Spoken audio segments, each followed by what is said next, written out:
Alright, our boys are working on the codes for the vault door. But first you gotta clear that lobby.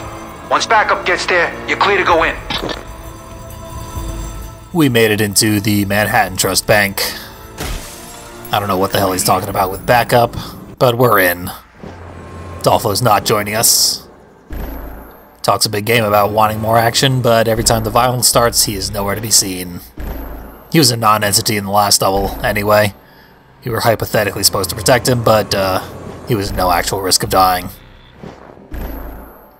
Look at that, I had almost exactly enough essence to buy all the upgrades, even the useless multiplayer ones. So we got a maxed out character, for no good reason. But we are going to see that gun channeling is busted as all hell. It's by far the best of the darkness powers. Also true in the main game. Once Shaki gets his maxed out gun channeling, he will be unstoppable. We're just getting a small preview of it now. And it also now recharges very quickly every time we get an execution or a hard destroy. More gun channeling. But I also bought an upgrade for the shotgun called Active Pump. It's kind of interesting, actually. So you see how every time I shoot I have to cock it again? With Active Pump you can shoot it and then immediately hit the other trigger, and you don't have to pump it. So you can just fire over and over again. It's a vast improvement to the shotguns, which they really need. The description for Active Pump says that it reduces the spread on the shotgun. I have not been able to test the accuracy of that statement. All I know is that it makes him fire more quickly. That's all it needs to do.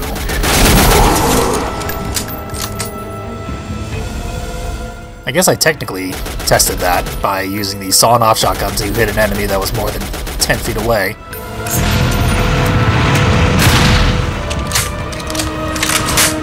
And from up here we kind of break the AI of shield guys. I didn't feel like cheesing this one. And I was rewarded greatly for it. That's a pretty cool death.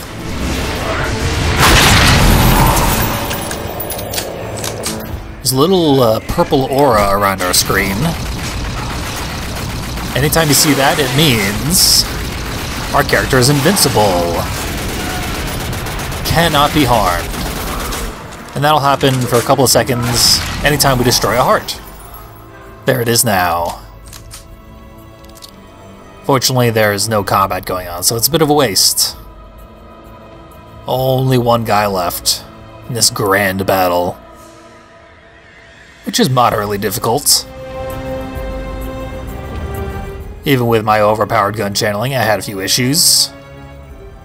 Right now, my only issue is finding the last remaining guy. He's actually running laps around the almost exact same path that I just ran around. See, he's going up the stairs now. Where did you go?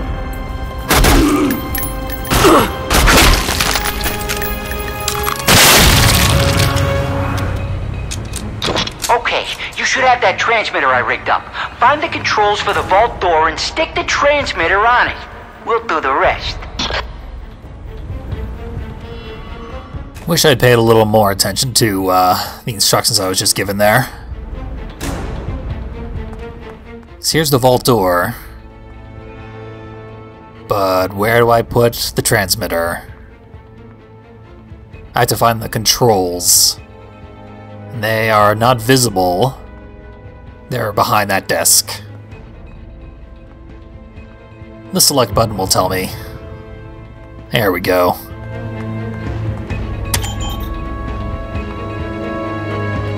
We've infiltrated the vault. And what's in the vault? 1 million soldiers. What are the odds? Found soldier storage in here.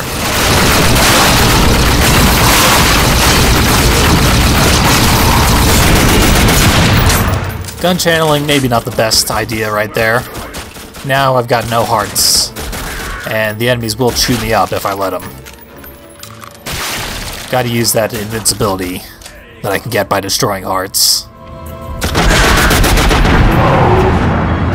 Obviously this crew, not too bad. A little harder in these close quarters inside the center vault, the vault's vault. But still, no real match for Shoshana. But of course, there's another wave. And the final wave always has teleporters who are unstoppable.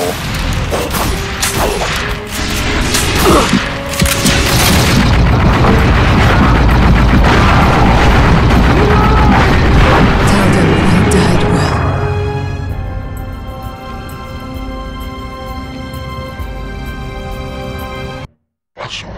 You must rise again! Sure, we use a lot of Darkness death lines in Vendetta's mode.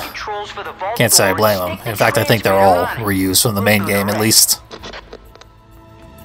That's fine. They put enough effort into this goddamn thing. It is kind of unfortunate that I died, because I don't have much left of the comics to talk about to kill time in this repetitive trash. Pain is an illusion.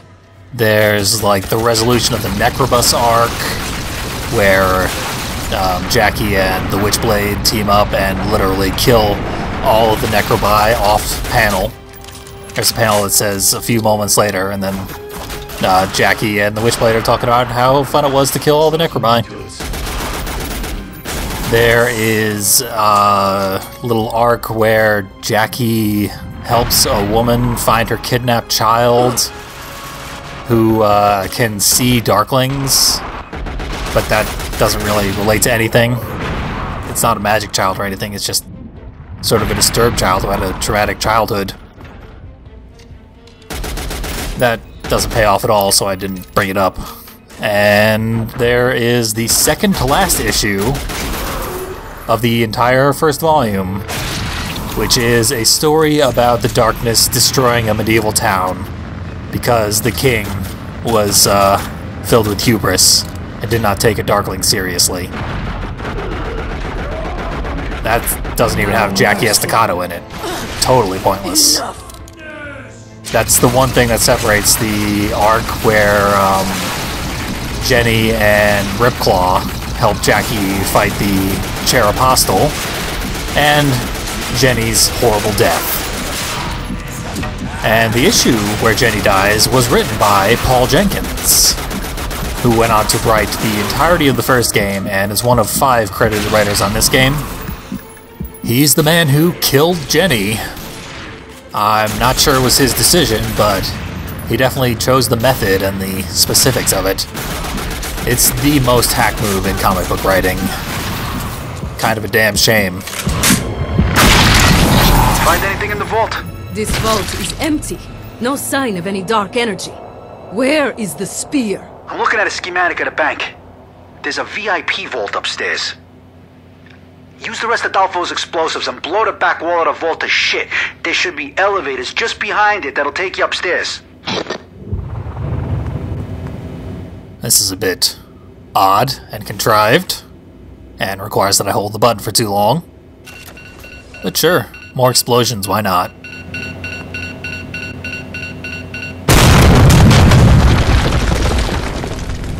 And that gets us more level.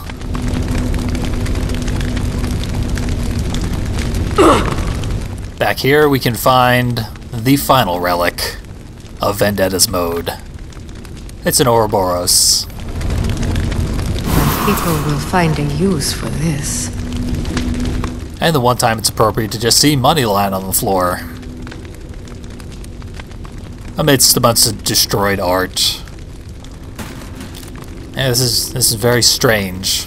I can't hope to explain it, but you know, sets a certain mood. Not necessarily the mood that we've been seeing thus far in the level, but it's interesting. It's not like the rest of the level is going to turn into a horror game or anything. Just a horror interlude.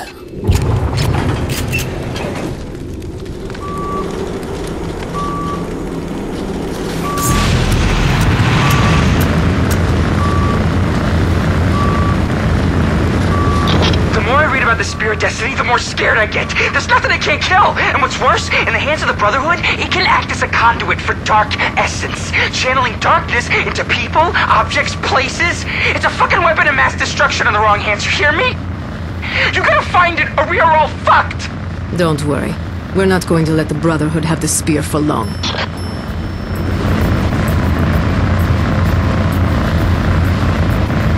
Bit true to the comics. The Spear of Destiny, when Apollonia finally figures out how to use it, does let her steal the darkness from Jackie. But she fails, of course.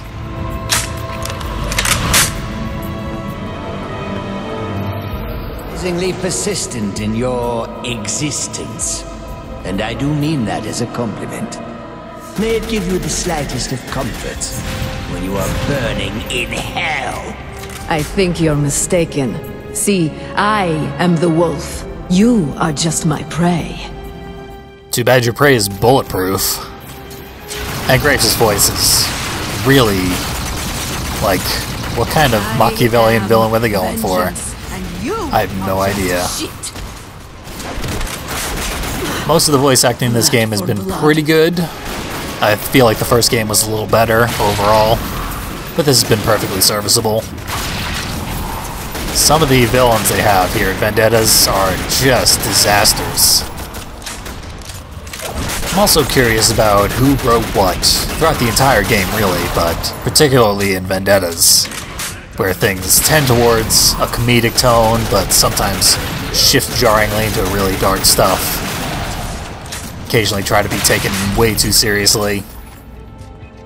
A lot of things seem off in a way that would be explained by disagreements between writers, but I can't confirm that, of course. It was certainly a lot more consistent in the first game. For better or worse, the first game was overall pretty bad in the writing department. But I do like Paul Jenkins as a writer, for the most part. Went through his credits in the first game, but he co-wrote on Twisted Metal Black, and he wrote Prototype, which is pretty excellent. In general, he does good work. Even his writings on the Darkness comics are above average for Darkness comics, clearing a very low bar. The man himself is pretty interesting, I gotta say. He worked as a music teacher for mentally disabled children before entering the comics industry. And even though he was pretty much immediately a success in comic books, he's been one of the more vocal and active campaigners for artist rights in the comic book industry. Avenge this! And now we get to see all this combat over again. But yeah, Paul Jenkins, pretty good socially conscious dude for an edgelord comic book writer. One of the nice things, though, is during this little conversation, you can see the heads of the enemies coming into their positions, and we can shoot through walls, so we can get a head start on all the killing. We can chew up a good number of guys pretty quickly with our gun channeling, because it's the best move in the game.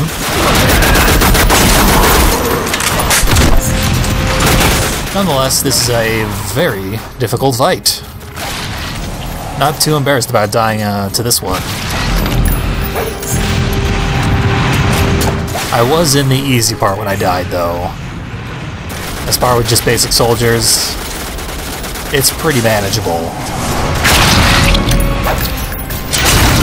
Enemies do keep attacking from the upper level, and at this point they start throwing light grenades down as well. But for the most part, they can be ignored. What we're going to eventually want to do is head to the podium at the opposite end of this huge room. Up in that area is the staircase to the upper level, but it is currently blocked off. And then once we kill all of these basic soldiers, we'll be able to go to the second level, and we're going to want to do that as soon as it is possible, because things get pretty hectic right around then. But yeah, can't go there now. Just a few guys left before we can.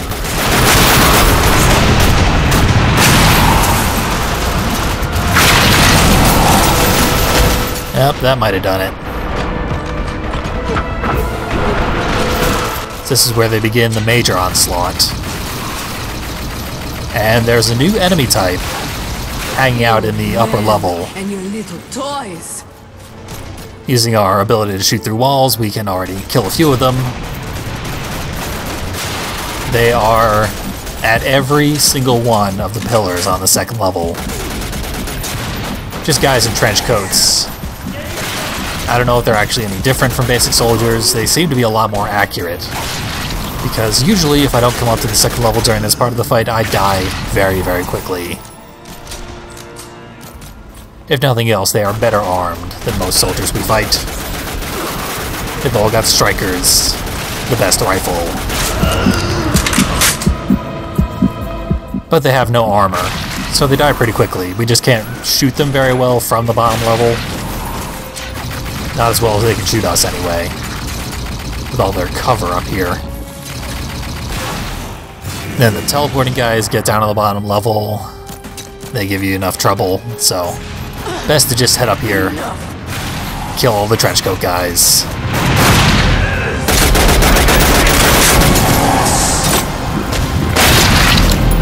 Then you'll be done in no time.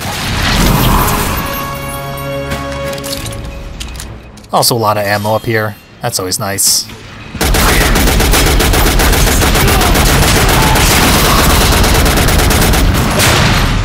And they do the old thing. More enemies, different enemy types. We've seen it all before. It's a classic move. We can at least make ourselves invincible. Is an illusion. Muscle our way through it. Not terribly interesting, but it's pretty fun.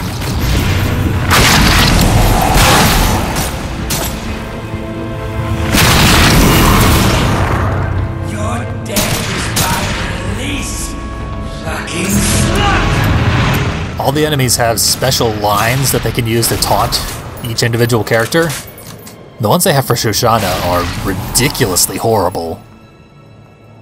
Maybe you didn't catch that, but it was pretty bad, and that's not even the worst of them. I didn't notice any that were too bad for the racial stereotypes, which, good call on the writers there. He has the spear. I offered you salvation, but you chose to stay in the light. Your time is over.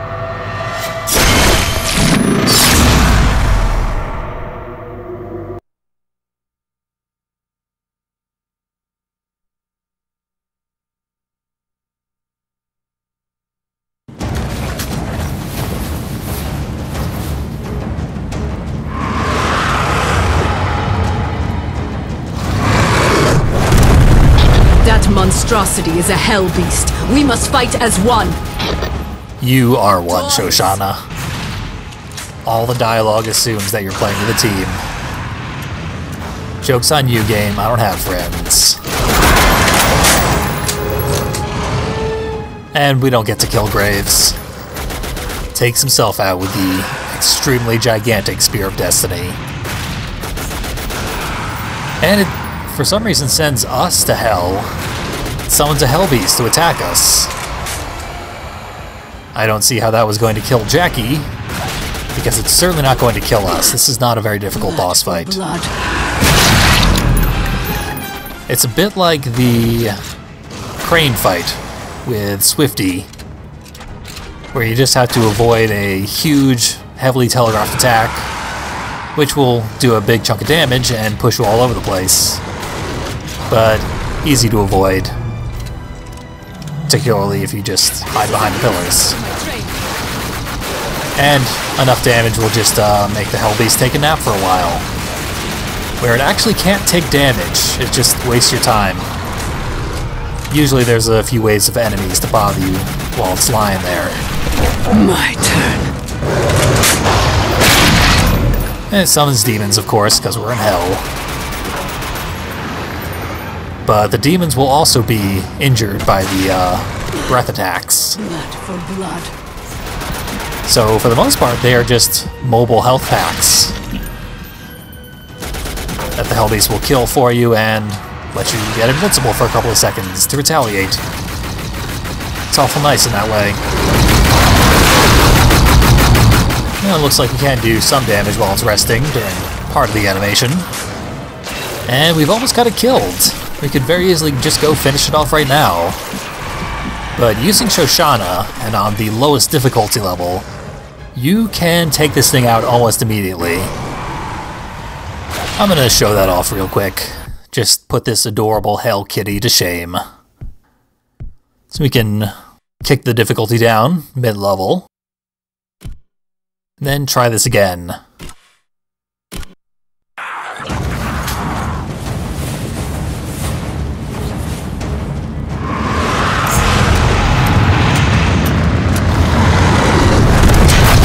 That monstrosity is a hell beast. We must fight as one.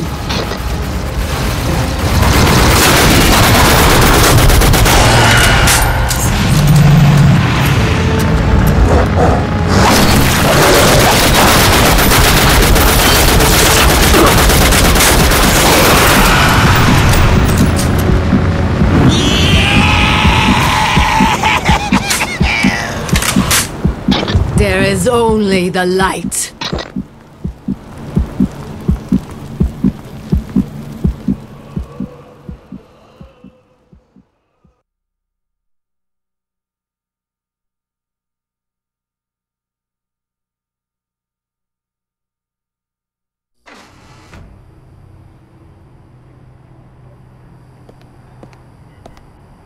All right, Johnny's got the spear. He's trying to find a way to destroy it. Either that or he's getting off on it. I really don't know. Point is, it's in safe hands now, where it belongs. Gentlemen and lady, the boss sends his regards and wishes to extend his deepest thanks for all your hard work. So anyways, don't leave town. We'll be in touch soon.